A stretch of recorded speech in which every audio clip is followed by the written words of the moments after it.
अवतार दिवस है। आज सरस्वती का पूजन दिन है। छोटी जी गल नहीं है। आज द्वारका दास जी महाराज बाबा लाल जी देव नदी के गुरुदेव का जन्मदिन है, जिन्होंने मैं बहुत मिली। आज मेरे दो गुरुदेव का जन्मदिन है। बोले दरबार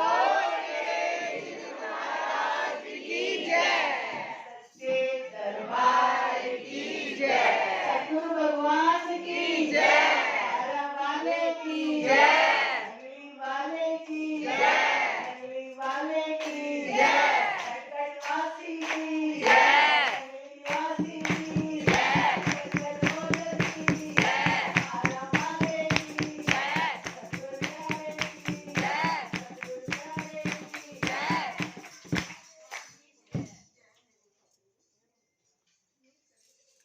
प्यारी साथ संगत जी, भगवान जी का जन्मदिन रोज होता है, क्योंकि साडे जीवन का जिहड़ा दिन गुजर जाता है कभी दोबारा नहीं आता।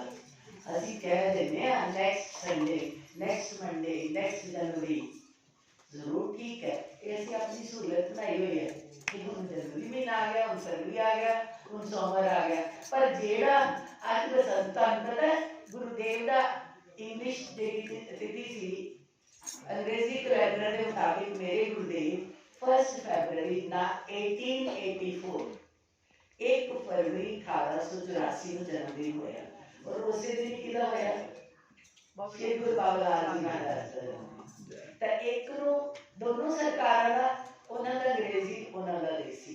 और आज की होया बसंत पंचमी है, और आज 13वीं गद्दी दे मालिक और इधर नंदी निवासी भगवान के जन्मदिन होया। सरकार ही दसदे है कि लोग फकीरां नूं भी वंडदे है, मंदिरां नूं भी वंडदे, मस्जिदां नूं भी वंडदे। हकीकत एक है प्रेमियों, जदों तुसी साडी साइंस कहदी है कि जदों ग्रेविटेशन खत्म होंदी है ना, उस तो बाद सारा ब्रह्मांड इक्को ही है, खिंच भी नहीं पैंदी, ऊपर भी नहीं ते नीचे भी नहीं, मध्य। ਤਾਂ ਜਿਹੜੇ ਸੰਤ ਫਕੀਰ ਹੁੰਦੇ ਆ ਉਹ ਲੱਖਾਂ ਖੰਡਾਂ ਬ੍ਰਹਮੰਡਾਂ ਦੇ ਵਾਲੇ ਹੁੰਦੇ, ਔਰ ਬ੍ਰਹਮੰਡ ਤੋਂ ਰਾਜ਼ੀ ਹੋ ਕੇ ਜਦੋਂ ਅਸੀਂ ਦਿਲੋਂ ਵਜੋਂ ਹੋ ਕੇ ਆਪਣੇ ਪ੍ਰੀਤਮ ਲਈ ਭਾਵੇਂ ਨੱਚ ਲਈਏ, ਭਾਵੇਂ ਗਾ ਲਈਏ, ਭਾਵੇਂ ਰੋ ਲਈਏ, ਭਾਵੇਂ ਪੁਕਾਰਾਂ ਲਗਾ ਲਈਏ, ਉਹ ਬ੍ਰਹਮੰਡਾਂ ਦੇ ਵਾਲੀ ਵੀ ਉਹ ਸਾਰੇ ਬ੍ਰਹਮੰਡ ਨੂੰ ਚੀਰ ਕੇ ਨਾਰਾਇਣ ਦੇ ਚਰਨਾਂ 'ਚ ਪਹੁੰਚ ਗਈ। ਕਿੰਨੀ ਵਾਰੀ ਮੈਂ ਤੁਹਾਨੂੰ ਸੁਣਾਇਆ, आवाज दिल से निकले तो अर्श हिला जाती है। दुनिया में बड़े लोग बैठे हैं, हम कितने तो रब कितने साड़ी की वजह से बोलिया की जाए, आवाज दिल से निकले तो अर्श हिला जाती है, और जाके भगवान की दहलीज से टकराती है। भगवान के सब्र की कश्ती फिर डगमगाती है, और फिर क्या, भक्त के आंख के आंसू में डूब जाती है। और महापुरुष कहते तेरी अख दी सिप दा एक मोती, एक आंसू तेरी सकदा हो। ਅਸੀਂ ਤੇ ਐਵੇਂ ਢੋਂਗ ਜਿੰਨੇ ਮਰਜ਼ੀ ਕਰੀ ਜੋ मैं बड़ा ते साहिब ਨੂੰ पता है। महात्मा कहते बड़ा तो बड़ा भी होता है, जिसको तल के सख्त हो जाता है, वो इधर को मुड़ता नहीं, इधर को, वो भी बड़ा ही होता है। बड़ा होना कोई बड़ी बात नहीं है, उसकी निगाहों में छोटा होना बहुत बड़ी बात है। मिटा दे अपनी हस्ती को अगर कुछ मर्तबा चाहे, कि दाना खाक में मिलके गुले गुलजार होता है। अगर दाना जिद कर ले कि मैं क्यों पे मैनू ते दबाता है कि गल नहीं, दबा के देख लेना, एक नूं दबा देना, एक नूं ऊपर रख देना, की होएगा? तुहानूं पता है, तुसीं वो माता जी दे नवरात्रा विच करदे हो, दाना खाक में जेड़ा मालिक के चरना में धूल में मिट गया, वो गुलजार हो गया, आबाद हो गया। ये झूठिया मूठिया गल्लां नहीं, ये ऋषि मुनि महात्मा और बुल्ले शाह वर्गे लोगों ने कहा, आम सामान्य बंदे की गल नहीं है। मिटा दे अपनी हस्ती को अगर कुछ मर्तबा चाहे, कुछ बनना चाहता है तो क्या कर मिटदा। आज तक जो मिटे वो बन गए, और जो बने वो मिट गए। दसम पातशाह अंतिम लड़ाई हो रही थी मुस्लिम और उनमें, गुरु साहब दसम पातशाह की फौज बहुत कम थी, इधर इनके पास लाखों में फौज थी। लड़ाई लड़ते लड़ते लड़ते लड़ते जब मुक्तसर के पास गुरु साहब पहुंचे तो क्या होता है कि कुछ सिपाही, उनमें शैतान तो एक आदमी होता है, बाकी तो सारे पीछे लगने वाले होते हैं। तो एक जो बड़ा था ना, वो कहता है कि गुरु साहब ने तो लड़ लड़ के फौज पास नहीं है, हमारे वस्त्र फट गए हैं, खाने को चने देते हैं, ना खाने को कुछ है ना कुछ। तो क्या किया, माँ से शिकायत करी, गुरु साहब की माता गुजरी जी से शिकायत करी, माता जी गुरु महाराज जी हम सिपाहियों को खाने को चने देते, सूखे चने ये नहीं होते जो हम भुने हुए चने, और इनके घोड़ों को तो वो खिलाई जाती है मेवे, क्योंकि पाकिस्तान से अफगानिस्तान इंडिया का एक पार्ट था, तो जो लूट का माल हमारे उनमें आता, तो गुरु साहब उसको लूट के सारे माल को एक कमरे में बंद करवा देते। और जो भक्त थे हमारे जो लड़ रहे थे सिपाही गुरु साहब के, बहुत दिन लड़ते लड़ते उनके वस्त्र भी फटने लगे, खाने को भी चने मिले, पानी मिले। तो उन्होंने कहा कि माता जी इतना सामान गुरु महाराज जी के यहाँ है, सब घोड़ों को खिला देते हैं, और हमारे वस्त्र भी बढ़ गए, इतने इतने अच्छे वस्त्र गुरुदेव ने कमरों में बंद करे हुए। तो आप माँ है, आप जरा हमारी सिफारिश कर देना। तो गुरु साहब दसम पातशाह जब उनको वक्त लगा तो वो माँ के पास आए, खाना खाने तो माँ के पास जाना था ना। तो माँ ने खाना परोसा, तो माँ बड़ी बोली होती है, जो कोई कह दे उसकी बात सुन लेती है।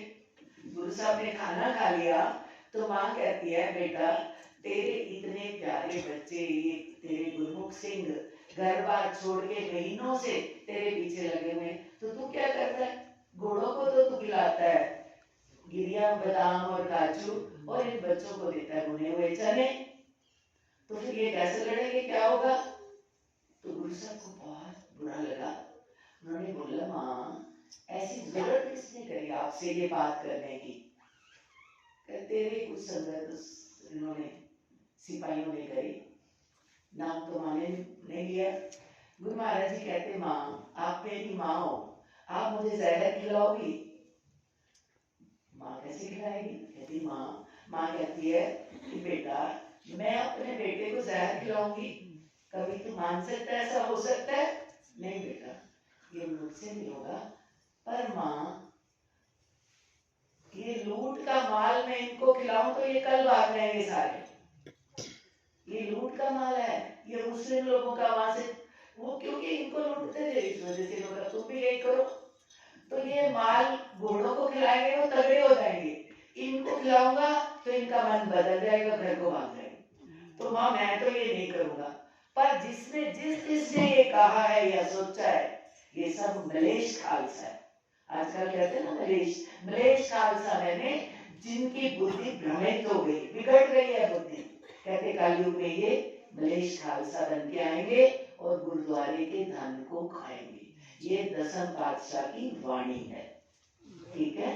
तो ऐसे चलते चलते जब महाराज खदराने की था मुक्तसर में गुरुद्वारा, उसके पास लड़ाई चल रही थी, तो एक ने भड़काए, लोग एक ही भड़काता है, तो 40 लोग ऐसे थे जिन्होंने कहा हमने नहीं मरना भाई, या मरना तो लाजमी है, मर ही जाना है, तो हम वापस ही चलते हैं घर, अपना कम से कम घर तो पहुंच जाएंगे सही सलामत। और उनकी पत्नियां भी वक्त थी। तो ये सब 40 जब तलवारें पहनी हुई हैं, छोड़ छाड़ के आ गए, आगे रात को दरवाजे खटकाए, तो उन्होंने कहा जिस 40 जने थे जहां जहां भी गए, अंदर से आवाज आई, क्या गुरु साहब जीत गए, आप वापस आ गए, महाराज जीत गए। बोले नहीं महाराज तो लड़ते जा रहे, थोड़े से सिंह रह गए, सबने मर जाना है, हम तो जान बचा के आए।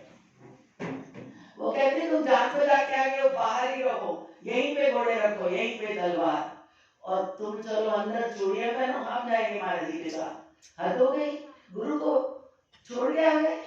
और जो लीडर था ना, इसमें बेदावा शब्द है, बेदावा का मतलब होता है आपका मुझ पे दावा नहीं और मेरा आप पे दावा नहीं, उसको कहते हैं बेदावा। तो वो लेटर जिसने लिखी थी, जर्नैल जो बना था उनका, उसने लेटर लिखी थी, सब कुछ, बाकी बेचारों ने साइन करे थे। तो कुल मिला के थे 40। तो सबके 40 की 40 तो महाराज जी की बत्यालियां थी, सिंगनियां थी।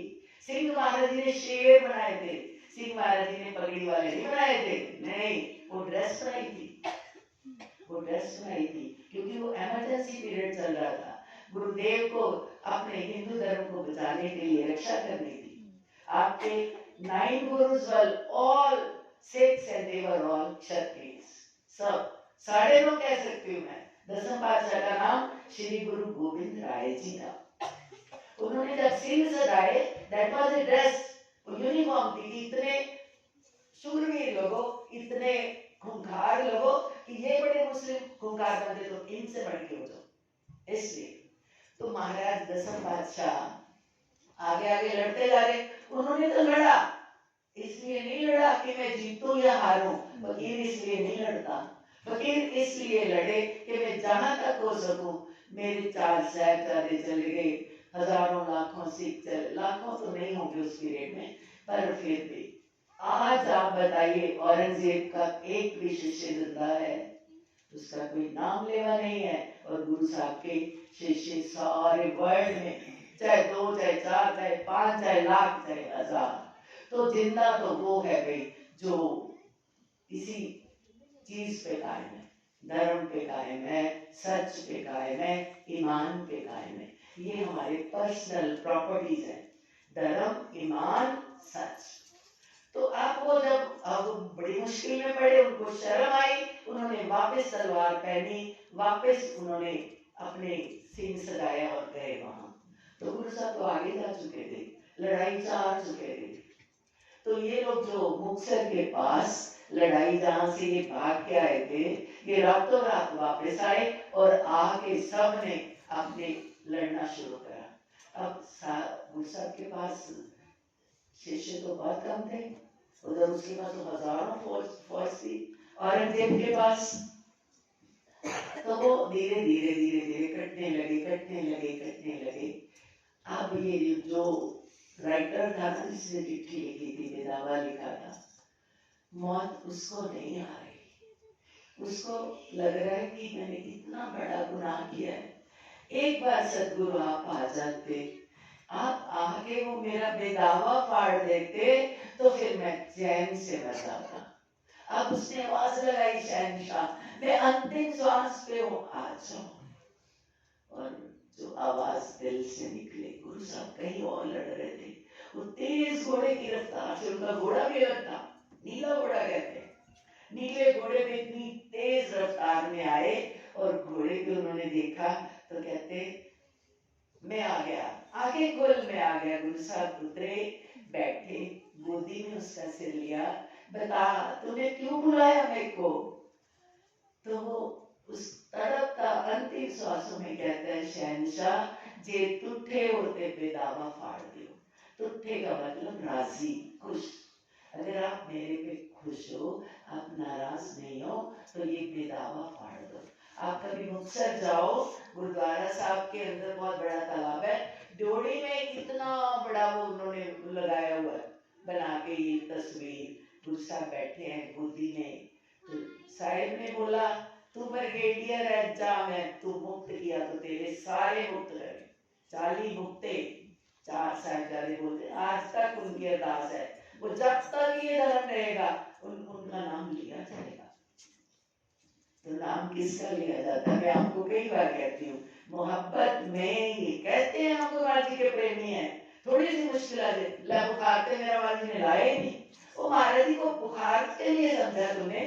महाराज तो तेरे को 2 जहां की दौलत तुझे मुक्त कर सकते हैं, तुझे परम धाम वैकुंठ धाम में जा सकते हैं, तो बुखार के लिए जाता है? वो तो निगाह, नानक नदरी नदर निहाल, नजरों से निहाल करते हैं सदगुरु। तो महाराज जी ने उनको कहा कि तुम्हारा, मैं अपने बाप का संस्कार किया कि नहीं किया? श्री राम ने महाराज दशरथ का संस्कार नहीं कर पाए, पर गीत का किया। पढ़ते हो सब रामायण पढ़ते हो, गीत का किया उन्होंने। उनकी नजरों में गीत नीच नहीं है, भगवान के लिए कोई ऊंचा नहीं, कोई नीचा नहीं, उनको शबरी प्रिय है, उसको सब स्पर्श नहीं करते थे, ये झूठ है। छुआछूत वाली नीची जाति की है। और भगवान ने क्या कहते हैं, भगवान जी कहते हैं अधम ते अधम अधम अति नारी। लोग कहते हैं ये वो नहीं, सॉरी, दिल नहीं कहती है। जब भगवान आ जाते हैं मार मार ऋषि मुनि महात्मा संत सब कुटिया बना के भजन करने लगे हुए, और एक शबरी है उसको आश्रम में नहीं आने देते। तो जब उनके गुरुदेव आने लगे, बोला था बेटा तेरे को आश्रम आने की जरूरत नहीं है, ये सारा एरिया राम जी का है, मैं नहीं देखूंगा पर तू देखेगी। राम आएंगे और इन्हीं जंगलों में इसे क्रॉस करते हुए आएंगे। सारा जंगल तेरी राम जी का आश्रम है, इसको साफ करना, बुहारते रहना, कोई कांटा ना लगे, इतना साफ करना, रोज करना। आप कहते हो सेवा से क्या? अरे सेवा से तुम कांटे हटाते हो, तुम्हारी जिंदगी के कांटे हट जाते हैं। सेवा का मतलब ये है, हजारों जन्मों के दोष कट जाते हैं सेवा करने से। तो शबरी, उन्होंने किसी मुनि की मत नहीं हुई कहने की कि राम इधर आ जाइए, क्यों? भगवान कुछ ढूंढ रहे हैं। शबरी माता का आश्रम का है, तो वो ऋषि भी तो सब भक्ति कर रहे थे, उनके आश्रम क्यों नहीं चले गए? शबरी नीचूच नहीं है, शबरी राम राम राम इतना रट दिया कि इसका रोम रोम रोम राम बन गया। और उन दिनों में पता महाराज भगवान राम जी ने 11,000 साल राज किया। इसका मतलब उम्र बहुत लंबी होती थी, तो कितने हजार साल तो शबरी ने भी इंतजार करी ना। तो शबरी जो है वहां पे, उसको पता ही नहीं है, उसको इतना पता है राम आएंगे, गुरुदेव ने बोला आएंगे, तो वो रोज एक दिन देर नहीं लाई, वो रोज लाती है, रोज लाती है। थोड़ा सा जब उसकी डंडी निकालो तो थोड़ा निकल आता है ना, उसको चख लेती है, रख देती है, फिर कल फेंक आती, फिर नहीं लाती, फिर नहीं लाती है। वो राममय थी, राम राम करती वो राम हो गई थी। तो फिर क्या हुआ, राम आए, और ना राम को होश है ना शबरी को होश है। होश वाला तीसरा पीछे खड़ा है लक्ष्मण, उसको होश है, गुस्सा चल रहा है। क्षत्रिय इतने बड़े राजकुमार भगवान राम और बेर खा रहे शबरी के, क्योंकि उसको शबरी नजर आती है और राम को अपने सिवा कुछ नजर ही नहीं आता। राम राम राम ही है वहां, तन मन धन वचन प्राण राम।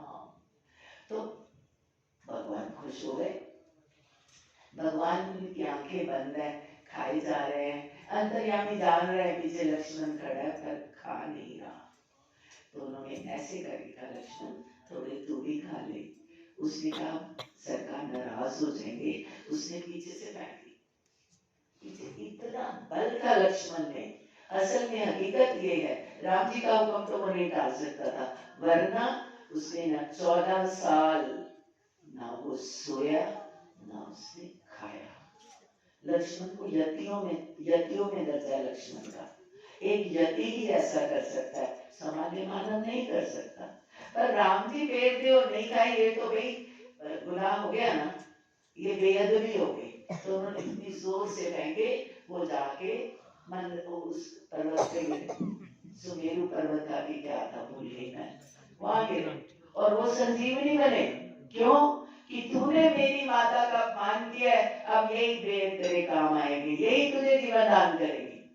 तो भाई भक्त का जो भक्ति का असूल है ना, भक्ति का असूल बहुत बारीकी में चलता है। छोटा सा गुनाह भी बड़ा हो जाता है और उसके प्रेम में बड़े बड़े गुनाहों के सागर भी कट जाते हैं। आपने ये सोचना है कोई गुनाह तो नहीं हो गया, क्योंकि कर्म प्रधान जगत करी राखा, ये जगत कर्म प्रधान है। तो प्रेमियों गुरुमुखो, हम बहुत भाग्यशाली हैं। हमारे भाग्य का क्या कहना कि ये इतने बड़े, तो 80वीं बात हमारे प्रथम बादशाह 21 साल तप किया, सेकंड गुरुदेव हमारे 13 साल तप किया। इन्होंने नीम के पत्ते लाके उन्होंने एक गुफा में जब निकल आए, महाराज माधो सिंह सिंधिया, जो सिंधिया खानदान के लोग अभी भी हैं जयपुर में, गुरुदेव की गुफा भी वो जयपुर में है, जयपुर से अमेर जाती है। उस गुफा में गुरुदेव बैठ गए, तप करने लगे। तो माता उनकी राधा साहब की माता रोज आती बग्गी में बैठ के और कुछ फल और कुछ दूध रख जाती। जब कभी वो निकले ले लिया, नहीं निकले तो घोर जंगल है, कई जीवों के काम आता होगा। कभी हफ्ते में, 2 दिन में, 10 दिन में एक बहुत बड़ा पेड़ है, वो आज भी है वहां पे, उसके नीचे बैठ जाते तो माता माथा टेक लेती और भगवान, यानी ऑलमोस्ट निराहार कह सकते हो, फलाहार ताकि ये 2 गुरुदेव मेरे जो है ये श्री नंदी निवासी भगवान के शिष्य हैं। इन्होंने अपना जीवन उनकी सेवा में लगा दिया। तो सेवा तो कई हजार साल तप के बराबर है। सेवा के फल 4 हैं, तप के वर्ष 1000 तो भी नहीं बराबरी, कहे सतगुरु सरकार। तो गुरुदेव की महिमा करते करते तो ग्रंथ लिखे जा सकते हैं प्रेमियों, पर तब कि जब मेरा दिल तेरे चरणों में खो जाए, मेरा मन मर जाए। मर कहाँ है, मरेगा तो ये नहीं, गुरुदेव के अर्पण हो जाए, जो तू चाहे कर, न तन मेरा, न मन, न धन, न वचन, न प्राण, जो कुछ है सो तेरा। तो आप हृदय को खाली करो, ठाकुर आगे बढ़ देंगे। पहले इतनी स्वभावों से, इतनी से इच्छाओं से भरा हुआ मन लेके जाएंगे, वो कहाँ डाले, क्या डाले, खाली कर दो, वैक्यूम क्रिएट कर दो, खींचा चलाएगा। वैक्यूम में क्या होता है, एक एनर्जी पैदा होती है और खींच ली। तो ये तो गुरुदेव का प्रसाद, उनका गुण गा के कई दिन बैठे रहो, कई रात बैठे रहो, जुड़ के बैठ जाओ, ना मैं रहेगा ना मेरा रहेगा, जो बाकी रहेगा वो मेरा सतगुरु रहेगा। जो भी मैंने कहा मेरे गुरुदेव भगवान का प्रसाद है। अगर किसी को कुछ कोई मेरी वाणी से गलती हुई हो, कुछ मैं गलत बोल दिया तो आप सब क्षमा करेंगे। वैसे तो मैंने बोला नहीं है, क्योंकि मैंने कोई लेक्चर तो तैयार नहीं किया, मैंने उनको प्रणाम किया है। आज इतने बड़े दिन पे सरकार भी मुझे क्षमा करेंगे और गुरु महाराज जी की प्यारी संगत भी मुझे क्षमा करेंगी। अब हम छोटी सी आरती करेंगे, तो यहाँ पे हमारे देवी सेक्रेटरी जी आए हैं, वो 2 मिनट के लिए आपसे बात करेंगे। पहले सब लोग हाथ जोड़ के खड़े हो जाओ, छोटी आरती है, कोई बस अपनी जहाँ है खड़े हो जाओ और भगवान की आरती कर लो। 2-4-5 जने जो हम कर लेंगे, आप हृदय से आरती करो। आरती का मतलब है आर्त होना, तड़प के बोलना, बोले सतगुरु भगवान की, श्री नंदी निवासी भगवान की।